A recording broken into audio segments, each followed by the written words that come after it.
Mainit ngayon ang usapang trade at isa sa mga umuusbong ngayon itong unang blockbuster trade ng season noong Martes ng gabi, nang makuha ng New York Knicks itong si Mikal Bridges mula sa Brooklyn Nets kapalit ng isang grupo ng mga first round pick at pick swaps. Tila mas malaking panalo ito para sa Knicks dahil alam naman natin kung ano ang kayang gawin ng isang Mikal Bridges. Isa sa naging dawit sa usapang trade na ito, itong Houston Rockets na nakipag-trade sa Nets upang makipagpalitan ng ilang draft asset. Ibinalik ng Rockets sa Nets ang kanilang 2026 first round pick na ipinadala nila sa Houston sa deal na ginawa nila para kay James Harden noong 2021, gayon din ang pagbitiw sa mga karapatan para sa isang pick swap ng first round pick ng Brooklyn sa 2025 mula sa parehong deal. Bilang kapalit nakakuha ang Rockets ng unprotected na 2027 first round pick sa pamamagitan ng Suns, at isang 2029 first round pick, sa pamamagitan naman na mas pabor sa Suns o Dallas Mavericks at dalawang pick swaps sa 2025 at 2029.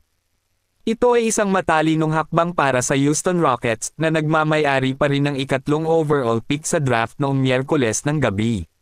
Sa paraan na ito, madali silang makakakuha ng isang superstar caliber player, tulad ni Kevin Durant na nabalitaan nilang may interes sa pangangalakal ngayong summer.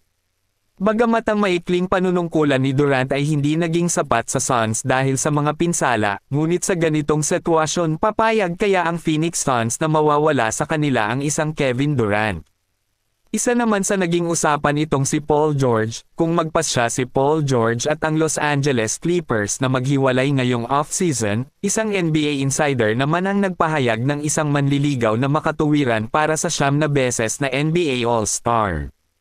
Iniulat ni Brian Windhorst ng ESPN noong Miyerkules ng umaga na nagsasaad na ang Los Angeles ay handa lamang na mag-alok kay George ng 3 taong extension ng kontrata, sa mas mababa ng kaunti kaysa sa pinakamataas na kontrata, na 1 taon na kulang sa 4 na taong deal na hinahanap ni Paul George.